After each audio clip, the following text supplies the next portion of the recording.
Herkese merhaba. Kıymetli izleyenler, bir paylaşımla daha sizlerle birlikteyiz. Bugün kıymetli izleyenler, bugün bahçemizde cevizler var. Sizlerle cevizlerle ilgili bir video çekmek istedim. Tabii ki cevizlerimize bahardan beri ilaçlama ve sulamanın dışında herhangi bir işlem yapmadık. Cevizler de budanmıyor kıymetli izleyenler.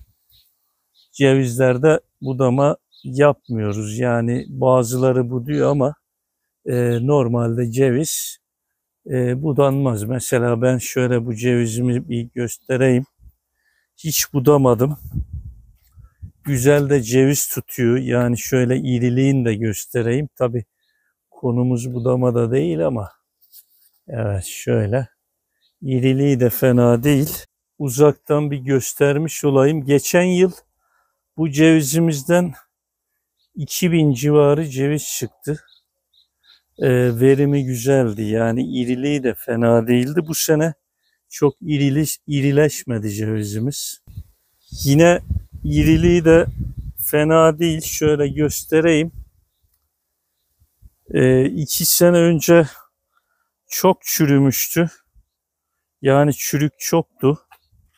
Bu sene çok şükür çürüme de yok. 2 kere kurt ilacı, 2 kere de kıymetli izleyenler gülleci bulamacı sıktım ama cevizimin batı tarafı sararmıştı. Bununla ilgili de bir short atmıştım. Hastalık mı var diye.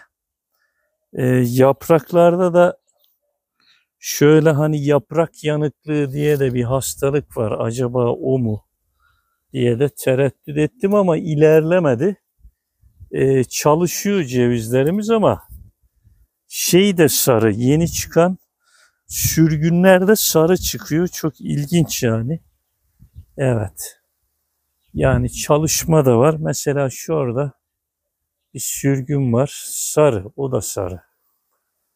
Tabii ben suya bahane buldum. Suyu geç verdim diye düşünüyorum. Şu anda cevizimiz toparlanma aşamasında kıymetli izleyenler. Bu cevizimiz toparlanma aşamasında, sararması azalıyor gibi şu anda. Şu anda toparlanma aşamasında ama bu sene tabii fazla iri değil. Bundan sonra da büyümez herhalde. İçini doldurur. Cevizlerimizin içi oldu. Yani yenebiliyor. Ben böyle yaş cevizi seviyorum. Yani bıçakla oyaraktan içini ortadan ikiye ayırıp seviyorum, içleri olmuş. Tabii ben yaklaşık 20-25 gün sonra su vermeyi bırakacağım. Eylül başı gibi de hasat etmeyi düşünüyorum. Kıymetli izleyenler, bu da tecrübeyle sabit. Belki hasattan önce de bir video çekebilirim ama yani cevizi hasat etmeden 15 gün önce suyu kesmek lazım ve hasatı geciktirmemek lazım. Eğer hasatı geciktirirsek cevizlerin içleri kararıyor. Bu da tabii ki biz çok ticari yapmıyoruz bu iş ama ticari yapanlar için bu önemli. İnsanlar şekline, şemaline bakıyor, içine bakıyor, çürük var mı? Buna dikkat etsinler. Yani hasat etmeden 15 gün önce sulamayı kessinler. Ondan sonra da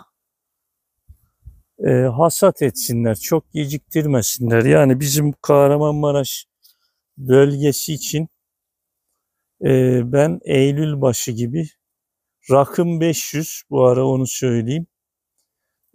Eylül başı gibi ben hasat etmek istiyorum. Yani cevizimi geçen sene öyle yaptım. Şu da dörtlü tutmuş. Bu Maraş 18 cinsi cevizimiz kıymetli izleyenler. Evet, şöyle iriliğine bakıyorum maşallah. Kurtlanma da yok bu sene. Dibine de baktım, çok dökülmemiş. Evet, aradığımı buldum kıymetli izleyenler. Tabii şimdi bu odunsu tabaka oluştuğu için saptan girmeye çalışıyorlar kurtlar. Galiba burada da bir şey izi var. Birine girmiş galiba. Orada sap yerinden giriyorlar kurtlar. Normalde diğer yerlerinden giremiyorlar. Şuradan bir iki hamle yapmış galiba. Giremeyince buradan denemiş. Çünkü odunsu tabaka cevizlerde artık oluştu. Evet. 2 kere ilaçlama yaptığımı söyledim. Kurt ilacı 2 kere, 2 kere de gülleci bulamacı yani kükürt kireç karışımı ilaç sıktım. Tabii başka cevizlerimiz de var. Chetner var. Onları da bir göstereyim kısaca.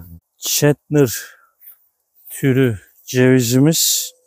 Bu da çok kurtlanmıştı geçen sene. Bu sene şöyle yerlere bakıyorum. Bir tane gördüm.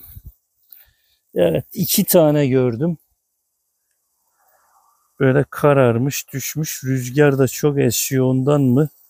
Ya da kurtlandı mı düştü bilemiyorum. Bir 3-4 tane görünüyor. Şu da var. Evet, şuradan bakalım içinde kurt var mı? Niye düşmüş? Tabii uç kısmından buradan kurt girmiş buna. Görüyorsunuz. Evet. Kurtlanmış, düşmüş ama çok yok. Şimdi kıymetli izleyenler benim Chetner'ları çok beğenmiyorum. İçi çok beyaz. Ama çok dayanıklı bir ceviz değil. Tutumu da fena değil. Yani fena tutmamış. Şöyle göstereyim.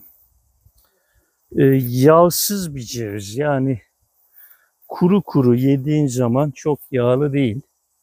Bakınız bu da çok yeşil, çok gür. Taneleri küçük.